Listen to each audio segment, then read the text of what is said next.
श्री अकाल, हेलो, हाय, वड़क्कम, आदावर्स है।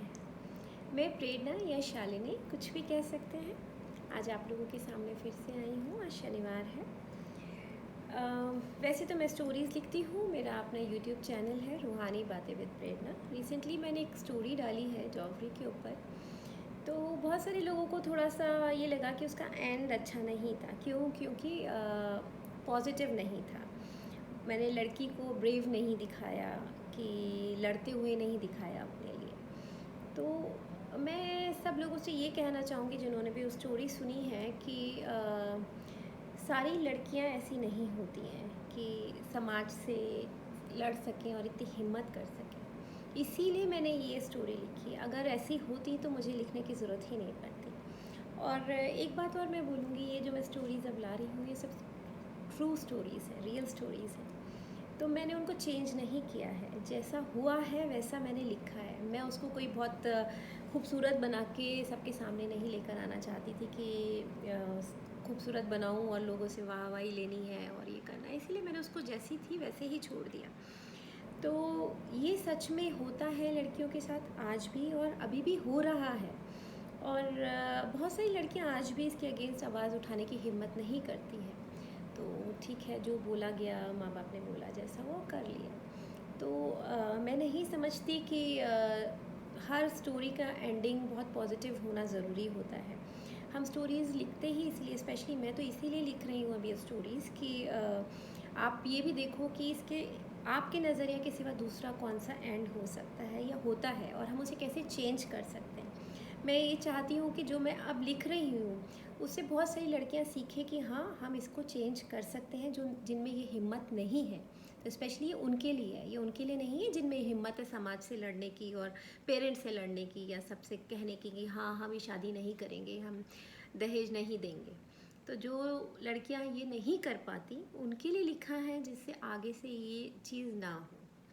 तो होपफुली जिन लोगों को इसके एंड पसंद नहीं आया है कि मैंने लड़की को बहुत बेचारी सी दिखा दिया है, बहुत लोगों ने बोला बेचारी दिखा दिया है, तो मैं उनको यही बोलना चाहूँगी, मैंने बेचारी नहीं दिखाया है। जो रियल फैक्ट्स हैं वो लेकर आई हूँ। और मैं चाहूँगी कि आगे कोई लड़की बेचारी ना बने, इसके लिए ही ये स्टोरीज लिखी जा रही हैं। तो आज की शुरू करती हूँ। पोएम तो नहीं बोलूँगी इसे मैं, ये एक आर्टिकल है, सोशल मीडिया के ऊपर है। तो लोग बोलते हैं सोशल मीडिया ख़राब है, कुछ बोलते हैं अच्छा है, तो उसी के ऊपर है। तो पहले सुनते हैं, फिर थोड़ा सा बात करेंगे इस बारे में। बहुत आसान है कह देना कि ऑनलाइन वाली दोस्ती बस टाइम पास होती है, पर क्यों होता है किसी के पास इतना टाइम जो उसे ऐसे रिश्ते से गुजरना पड़ता है। बोलते हैं बहुत टाइम पास कर रहे हैं, लोग के पास फालतू टाइम है जो फेसबुक पे रहते हैं या किसी भी सोशल मीडिया पे रहते हैं। लेकिन कभी किसी ने सोचा कि इतना टाइम उनके पास होता क्यों है कि वो यहाँ पर आते हैं। जब साथ रहने वाले ना समझ पाएँ कि हम चाहते क्या हैं उनसे, जब साथ रहने वाले ना समझ पाएँ कि हम चाहते क्या हैं उनसे, जब मुश्किल लगने लगे अकेले ये भयावह सन्नाटा, जब मुश्किल लगने लगे अकेले ये भयावह सन्नाटा, तब मन चल पड़ता है किसी ऐसे रिश्ते की ओर जिसका कोई वजूद ही नहीं दुनिया की नज़र में। तब मन चल पड़ता है किसी ऐसे रिश्तों की ओर जिसका कोई वजूद ही नहीं दुनिया की नज़र में, और ढूंढ लेता है अपने मन का सुकून। उस रिश्ते के पीछे जाकर ही हम खुश हो जाते हैं कि हाँ, एक सुकून मिल रहा है हमको। कितना मुश्किल है समाज में रहते हुए कोई ऐसा रिलेशन बनाना जो समाज स्वीकार ना करता हो। समाज के अगेंस्ट जाना आसान नहीं होता, सब में इतनी हिम्मत नहीं होती। तो चाहे वो कोई भी टॉपिक हो, ये सोशल मीडिया हो या कलर हो या डॉवरी हो या हस्बैंड वाइफ के रिलेशंस हो, अगर आपको कोई प्रॉब्लम है तो सबके सामने उसको लाना इतना आसान नहीं होता जितना लोग बोल देते हैं कि आसान है। क्या बहुत सारी चीज़ों से आप बंधे होते हो। तो कितना मुश्किल है समाज में रहते हुए कोई ऐसा रिलेशन बनाना जो समाज स्वीकार ना करता हो। चलते हैं इस आभासी दुनिया में, आभासी दुनिया मतलब वर्चुअल वर्ल्ड। चलते हैं इस आभासी दुनिया में जहाँ मिल जाता है कोई ऐसा जिससे आपकी परवाह हो, जहाँ मिल जाता है कोई ऐसा जिसे आपकी परवाह हो, जिसे फ़र्क पड़ता हो आपके खुश होने या आंसू बहाने से। चलते हैं इस आभासी दुनिया में जहाँ मिल जाता है कोई ऐसा जिसे आपकी परवाह हो, जिसे फ़र्क पड़ता हो आपके खुश होने या आंसू बहाने से, जहाँ सिर्फ शब्दों से महसूस कर लिया जाता है एक दूसरे की आत्मा को, जहाँ किसी के साथ दिल खोलकर हंसने का मन कर जाए, जहाँ किसी के साथ दिल खोलकर हंसने का मन कर जाए। कभी मन भारी हो तो बस कुछ शब्दों से उसके कंधे पर सर रख कर रो लिया जाए। कभी मन भारी हो तो सिर्फ कुछ शब्दों से उसके कंधे पर सर रख के रो लिया जाए। कुछ शब्दों से मतलब हम सिर्फ बात ही कर सकते हैं ना, तो सिर्फ बात करके हम अपना मन हल्का कर लें, उसके सामने रो लें। तो इसको इन्होंने थोड़ा सा एक आर्टिस्टिक फॉर्म में लिख दिया है, बस और कुछ नहीं। और उन्हीं शब्दों में लिपटा प्यार एहसास दिलाए आपको कि आप अकेले नहीं हो। और उन्हीं शब्दों में लिपटा हुआ प्यार आपको एहसास दिलाए कि आप अकेले नहीं हो।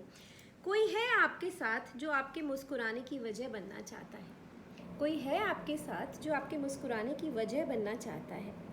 कोई है जो कुछ इमोजी के ज़रिए आपके पास आना चाहता है। कोई है जो कुछ इमोजी के ज़रिए आपके पास आना चाहता है। कोई है जिसे सोचकर आप मुस्कुरा सकते हैं बेवजह। कोई है जिसे सोचकर आप मुस्कुरा सकते हैं बेवजह। कोई है जिसके कुछ शब्द आपकी आंखों में शर्माहट भरी मुस्कुराहट ले आते हैं। कोई है जिसके कुछ शब्द आपकी आंखों में शर्माहट भरी मुस्कुराहट ले आते हैं। कभी उसकी अनदेखी दुखा देती है दिल को।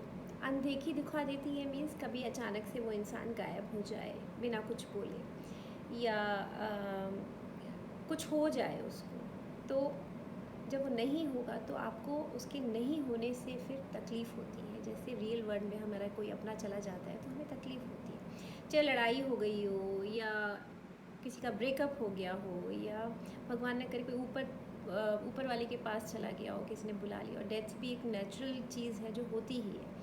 आपकी दोस्ती किसी बड़े बुज़ुर्ग आदमी या औरत से है और अचानक पता चले अब वो नहीं रहे तो तकलीफ़ होती है। कोई है जिसके कुछ शब्द आपकी आंखों में शर्माहट भरी मुस्कुराहट ले आते हैं। कभी उसकी अनदेखी दुखा देती है दिल को। सिर्फ शब्दों से ही मनाह भी लिया जाता है, मतलब शब्दों से ही लड़ाई होती है और शब्दों से ही दोस्ती भी हो जाती है। हम लोग आपस में लड़ते हैं लिख कर, बात कर कर, और उसी तरह से हमारी वापस दोस्ती है। हम उसको अपना जो सॉल्यूशन निकालते हैं वो भी उसी तरीके से करते हैं, कम्युनिकेट करते हैं लिख कर। सिर्फ शब्दों का ही तो खेल है, सिर्फ शब्दों का ही तो खेल है। ना कभी देख सके एक दूसरे को, ना छू पाने की चाह। ना कभी देख सके एक दूसरे को, ना छू पाने की चाह, ना किसी के शरीर की लालसा। बस भावनाओं की डोर जो बांध ली जाती है बिन कहे बिन सुने, बस यूं ही अनजाने में। बस भावनाओं की डोर जो बांध ली जाती है बिन कहे बिन सुने, बस यूं ही अनजाने में। उनसे अच्छी है ये ऑनलाइन वाली दोस्ती।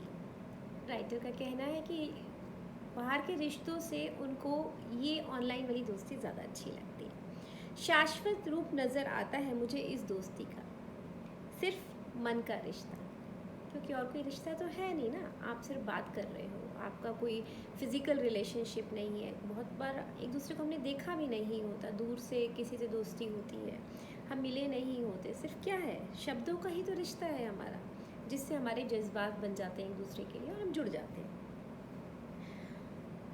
उनसे अच्छी है ये ऑनलाइन वाली दोस्ती, शाश्वत रूप नज़र आता है मुझे इस दोस्ती का, सिर्फ मन का रिश्ता। उतनी ही खुशी मिलती है जितनी किसी के साथ असल में वक्त गुजार कर मिलती है। उतनी ही खुशी मिलती है जितना किसी के साथ असल में वक्त गुजार कर मिलती है।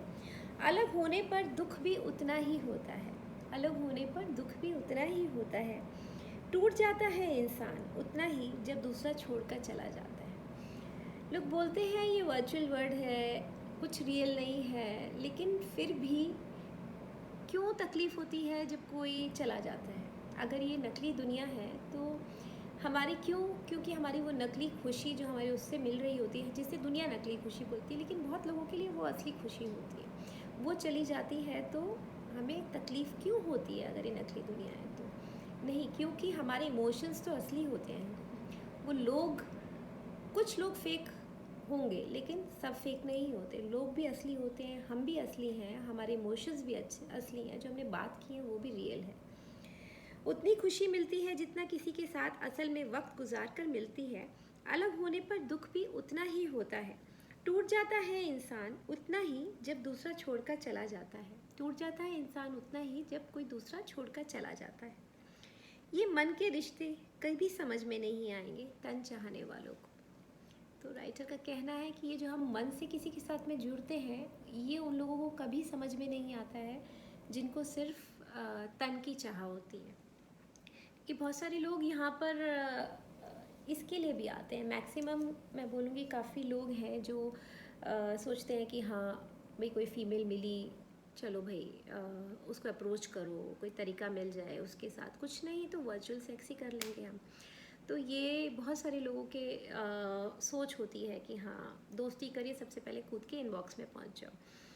कई बार क्या होता है, रिश्ते बहुत पाक होते हैं, हमने मन से दोस्ती की होती है, सिर्फ ये रिश्ता होता है कि हम एहसास बांटते हैं, हम अपना पेन बांटते हैं दूसरे के साथ, जो शायद कई बार होता है कि हमारे अपनों के पास ना सुनने का टाइम होता है या भागदौड़ की दुनिया में वो सुनना नहीं चाहते। तो जब इंसान अकेला फील करता है तभी वो कहीं और भागता है। हम अपने पार्टनर्स पे या फैमिली वालों पे इल्ज़ाम लगा देते हैं कि हाँ उसने हमें धोखा दिया या वो हमें छोड़ के चला गया, लेकिन हम ये नहीं सोचते कि ऐसा क्यों हुआ। तो कई बार क्या होता है, इंसान जब इधर भागता है तो वो इसलिए भागता है क्योंकि इसे जिस चीज़ की चाह होती, हर इंसान को खुशी चाहिए, प्यार चाहिए। जब वो अपनों से नहीं मिल रहा होता है या उसे रिजेक्शन मिल रहा होता है हर तरीके से, तो फिर वो कहीं और अपने लिए खुशी ढूंढता है, जिसको फिर लोग बोल देते हैं कि हाँ ये रिश्ते ख़राब हैं, उसने दूसरा रिश्ता बना लिया और ये मेरे को धोखा दे दिया, मेरे को ये कर दिया। लेकिन वो ये नहीं सोचते कि कहीं तुमसे कोई गलती हुई है जो ऐसा हो रहा है। मैं उनकी बात नहीं कर रही कि जिनकी आदत ही है कि हाँ एक छोड़ के दूसरा रिश्ता बनाओ, दूसरा छोड़ के तीसरा बनाओ, उनकी बात नहीं कर रही हूँ। मैं उनकी बात कर रही हूँ जो हाँ सिर्फ घर से बाहर निकल के कोई इमोशनल सपोर्ट ढूंढने लगते हैं। वो तभी है जब घर पे वो चीज़ नहीं मिल रही होती। तो उसके लिए अपने एक दूसरे से बात करिए, एक दूसरे को समझने की कोशिश करिए, दूसरा क्या चाहता है वो समझने की कोशिश करिए। सिर्फ औरत को समझना काफ़ी नहीं है कि सिर्फ आदमी को समझना काफ़ी नहीं है, दोनों को समझना पड़ता है। तो दोस्ती हो, प्यार हो, कोई भी रिश्ता हो, तो बहुत सारे लोग ऐसे होते हैं कि हाँ घर में कोई प्रॉब्लम है तो ये यहाँ पर आ रहे हैं, लेकिन ज़रूरी नहीं है कि वो हमेशा कुछ फिज़िकल ही ढूंढने यहाँ पर आए। बहुत सारे लोगों को इमोशनल सपोर्ट चाहिए होता है, क्यों कुछ उनका सिर्फ पेन सुन लो, इतना ही बहुत होता है उनके लिए कि हाँ मेरे को ये दर्द है, और उसको आप थोड़ा सा उसको वापस ज़िंदगी में ले आओ, उसके चेहरे पे खुशी ले आओ, बस इतना ही उसके लिए काफ़ी होता है।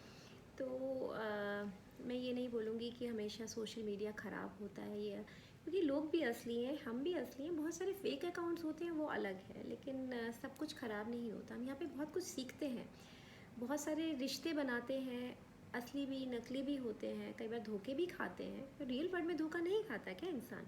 रियल वर्ल्ड में भी खाता है ना, तुमको अपने ही घर पे धोखा मिल जाता है, बाहर तो जाने की ज़रूरत नहीं पड़ती। तो हम इसको क्यों गलत बोल सकते हैं? अगर हमारी असली दुनिया में पेन नहीं हो तब हम इसको गलत बोलेंगे, है ना। अब असली दुनिया में हमें रिजेक्शन ना मिल रहा हो तब हम इसे गलत बोलेंगे, या अपनी असली दुनिया में हमें प्यार मिल रहा हो फिर भी हम इधर आ रहे हो तो ठीक है, वो गलत है। लेकिन कोशिश करिए कि अपने रिश्तों को सुधारिए, और कुछ अच्छे रिश्ते हैं यहाँ पर तो उन्हें गंदे नाम मत दीजिए। तो सब कुछ गंदा नहीं होता, अच्छे मन की आंखों से देखेंगे तो अच्छे भी दिखाई देंगे। जो लोग नेगेटिव देखते हैं, गंदा देखते हैं, उन्हें हर चीज़ गंदी ही दिखती है। तुम चाहे रियल वर्ल्ड में देख लो, चाहे वर्चुअल वर्ल्ड में देख लो, जिनकी आंखों में गंदगी है, मन में गंदगी है, उनको हर रिश्ते में गंदगी नज़र आती है। तो ये अपना अपना नज़रिया है लोगों का, अपनी अपनी सोच है, तो मैं उसको बदलना नहीं चाहती, सिर्फ जो मेरा नज़रिया है वो मैं बता रही हूँ। तो चलिए, अब इस पे तो बात करने के लिए बहुत कुछ है, आप लोग भी बोल सकते हैं, अपने व्यूज़ दीजिएगा मेरे को। अगले हफ्ते फिर मिलते हैं नई पोएम के साथ, होपफुली पोएम ही होगी। तो मेरे को सुनने के लिए बहुत बहुत शुक्रिया, आप लोगों का शुक्रिया।